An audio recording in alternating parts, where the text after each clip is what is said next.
Moana Pasifika now allows for 3 All Blacks to be a part of that team. So that should be an indication to fans around in the Super Rugby realm anyway, that our earlier prediction when Moana as a concept was first brought about, that this was a feeder team for NZR, is, they're starting to make us sound like we were telling the truth and make us sound like we knew something that hadn't actually happened yet. So it looks like that's the case.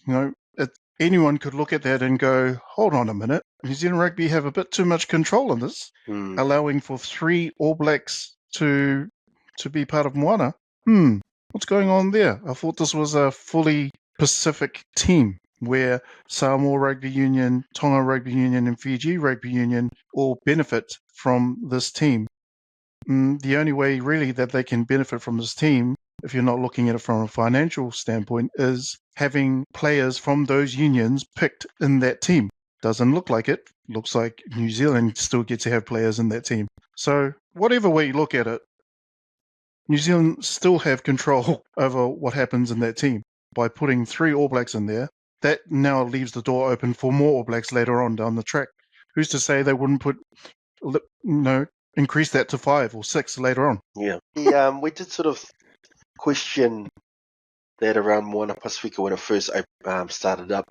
But just looking back on the history, you touched on some guys. Levi Moore, he was their Player of the Year 2022, and you're thinking he's eligible for Samoa, he's eligible for Fiji. He didn't turn up in any of their teams, and he turned up he got poached by the Crusaders. With his eligibility still up in the air. New Zealand Rugby liked what they saw from him. Take him to the Crusaders. He was in New Zealand A. 2023. Timothy Tawanawai was Player of the Year for them that year. I think, he's going to be gun for Fiji. Doesn't turn out. Turns out for the Highlanders. He's declaring for New Zealand. So their 2 best players each year have been taken. I think last year, Lotu Inisi was their best player. But he's already played for Tonga. So New Zealand couldn't take him, and that's why they've just left him with Moana. Otherwise, they might have poached him as well. So they've sort of been a little bit subtle, not too subtle, but this is another sort of head scratcher. Well, not a head scratcher, another one of those things where you think, New Zealand Rugby, you said you were doing this out of the kindness of your heart to help Pacific Rugby, but we can see there's some ulterior motives there. We'll take the best guys you got, and we'll leave the rest for you to fight over. Exactly.